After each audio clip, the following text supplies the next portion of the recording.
Televisa presenta.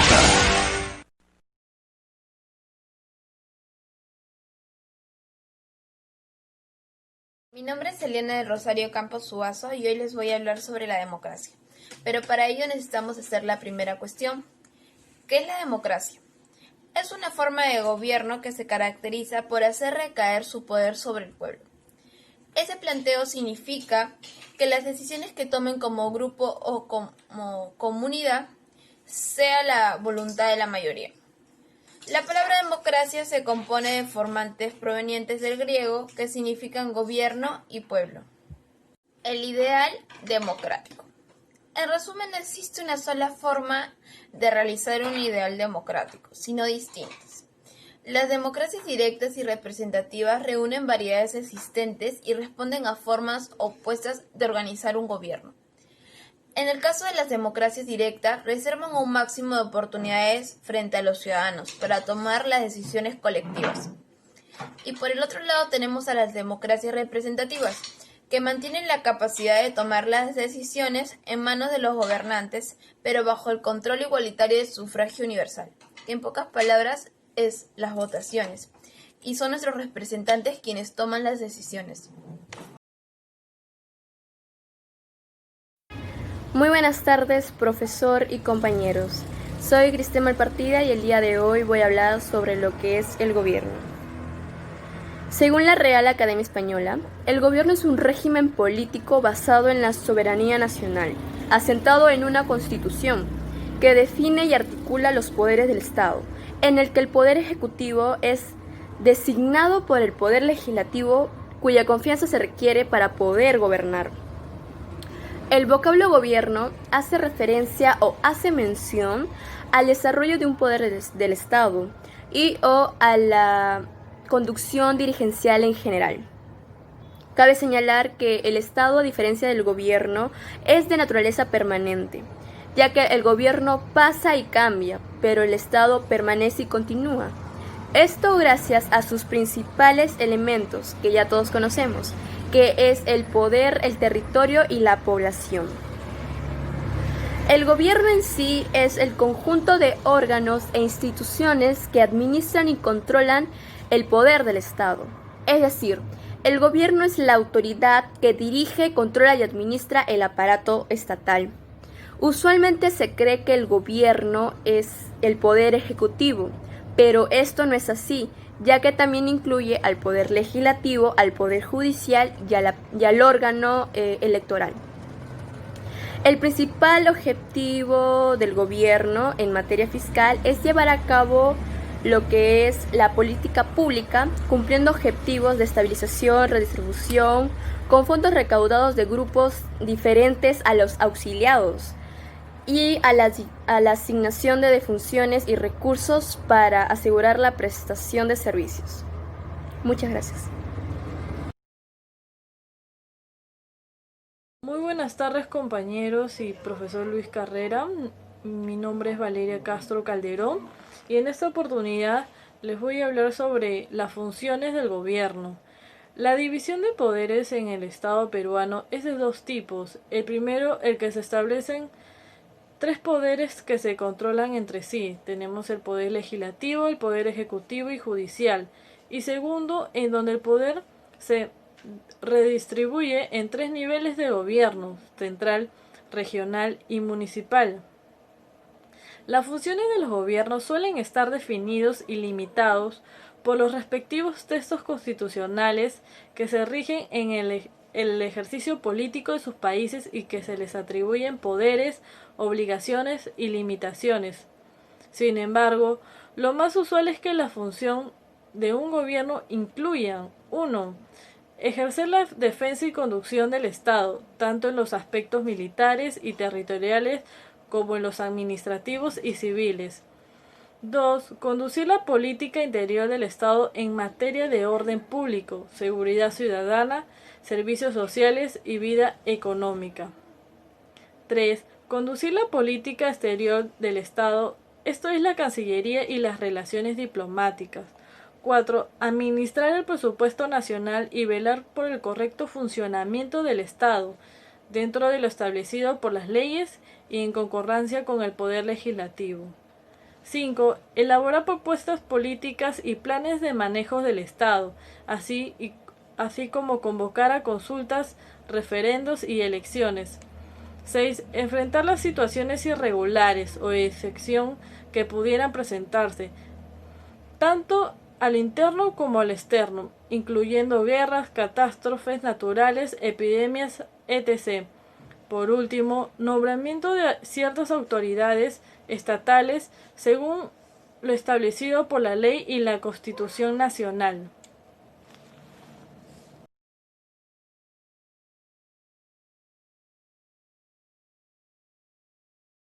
Buenas tardes con todos. Me presento. Soy la alumna María Gracia Carvajal Echegaray, estudiante de la carrera de Derecho. En esta ocasión expondré acerca de los gobiernos directos y representativos. Nos basamos en un gobierno con principios de moral e igualdad política para los ciudadanos. Significa que la vida, la libertad y la felicidad de una persona no deben ser considerados intrínsecamente superiores o inferiores a las de cualquier otra.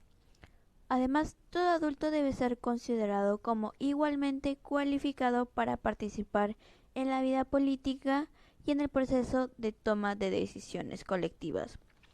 A continuación, distinguiremos dos tipos, la representativa y la directa.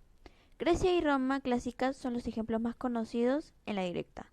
Sus instituciones políticas se organizaban alrededor de una asamblea donde los ciudadanos podían participar y decidir de forma colectiva los asuntos del gobierno. También ciudades-estado como Venecia y Florencia entre los siglos VII y XIV fueron directas, así como un conjunto de pequeñas sociedades en Escandinavia o en los Alpes, también en la Edad Media. Además de la asamblea compartían otras características comunes, como el volumen de una población reducida, recursos económicos comunes o colectivos, desigualdad reducida y un grupo numeroso de hombres libres, lo que hoy en día llamaríamos como clases medias.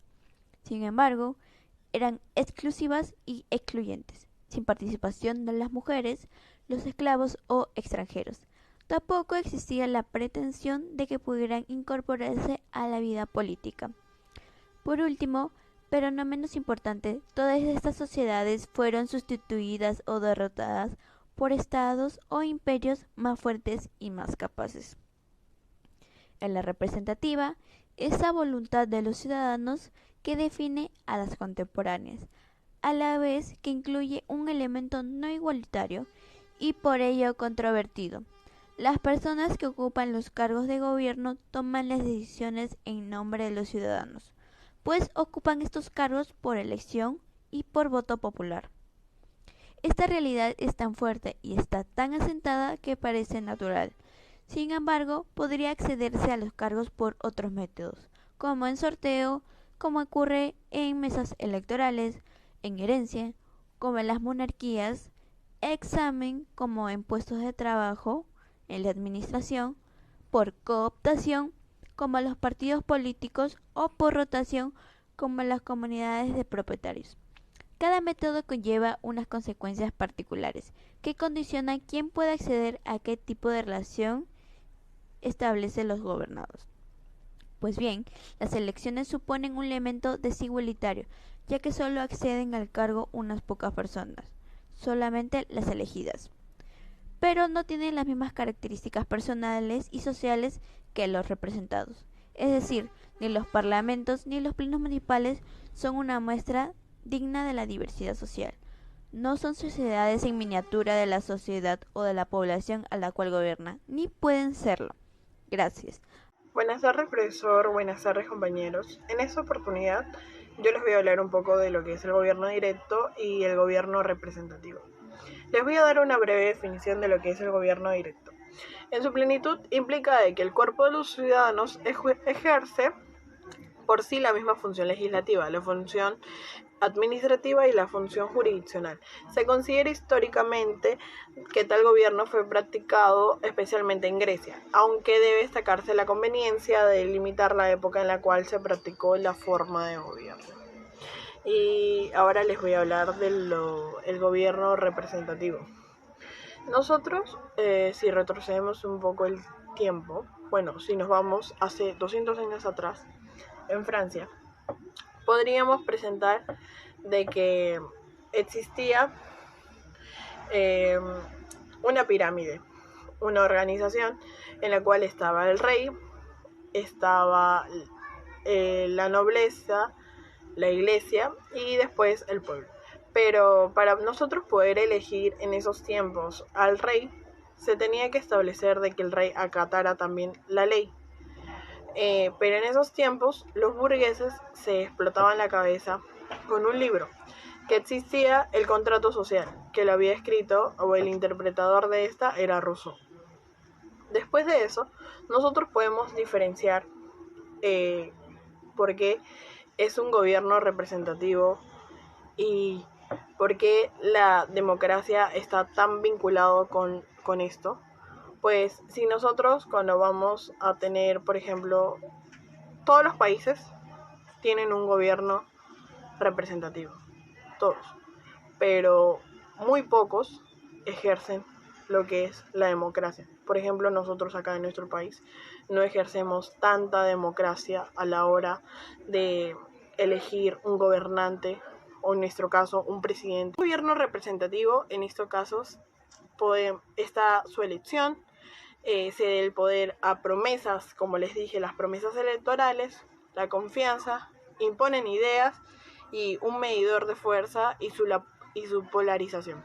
En cambio, cuando nosotros ejercemos democracia, está el sorteo, lo que es ejercer el poder, la obligación de cumplir. Nosotros tenemos desconfianza a la hora de tener también un poco de democracia, encontrar ideas por el Parlamento y una diversidad de opiniones, no solamente quedarnos con una idea, sino siempre buscar más. Entonces también está de que antiguamente existía, bueno, todavía Atenas, tenía una forma en la cual nosotros si vemos la pirámide, ellos tenían una pirámide invertida, o sea, a los representantes se les llamaba cargo, que era que, por ejemplo, todo lo que decían los ciudadanos, ellos lo tenían que hacer. O sea, era exigirle a ellos que tenían que cumplir lo mandado por los ciudadanos, que en este caso eran cosas muy positivas, sus leyes, y también de que ¿cómo se llama? Ellos tenían de por sí su forma de confianza, no era confianza, ellos desconfiaban en ellos, pero los hacían de esa manera. Ellos a la hora de elegirlos, se hacía un sorteo. Cada persona, o sea, se presentaban ciudadanos y no eran tampoco cualquier ciudadanos, tenían que ver su currículum en el sentido de ver cómo era la persona, si tenía, por ejemplo, por acá alguna demanda o era denunciado por algo, pues tenían que acceder a ver también todo lo establecido por esa persona. Muchas gracias. El gobierno directo. El gobierno directo en su plenitud implica que el cuerpo de ciudadanos ejerce por sí la misma función legislativa, la función administrativa y la función jurisdiccional. Se considera históricamente que tal gobierno directo fue practicado especialmente en Grecia, aunque debe destacarse que en la convivencia de delimitar la época en la cual se practicó tal forma de gobierno. En la época moderna podemos considerarlo que solo existe en algunos lugares y muy atenuados. Les voy a hablar un poco más sobre el Landesverband. Es una forma primitiva de democracia suiza, única en su género y en todo el mundo. Tiene lugar en el último domingo de abril y el primer domingo de mayo. En un día determinado los votantes se reúnen al aire libre para elegir el gobierno, las cortes y tomar decisiones acerca de las leyes y el presupuesto que vayan a tener cada cantón. La primera Landesverband históricamente documentada tuvo lugar en 1294 y 3 años después la pactada la Liga de los Confederados, juramento de Rugli de 1991. En los cantones Apexel, Rodas, Interiores y Gladys sobrevive una forma de democracia directa que es posible únicamente en comunidades muy pequeñas. Una vez al año, miles de votantes de estos cantones se reúnen al aire libre en el Assemblée o Asamblea de todos los habitantes, que toman decisiones respecto a las elecciones y el asunto de cada cantón correspondiente. A veces se producen discusiones encendidas en las que prácticamente todos participan. El voto se emite al levantar solamente la mano y evaluando a ojos si existe una mayoría. En caso de duda, se procede a un escurrido de votos. La gente tiene el derecho a poder opinar o emitir su pensamiento y poder decidir y llevar un presupuesto de lo que manejan anualmente y mensualmente. Es una democracia viva, como se podría decir. Hasta la próxima.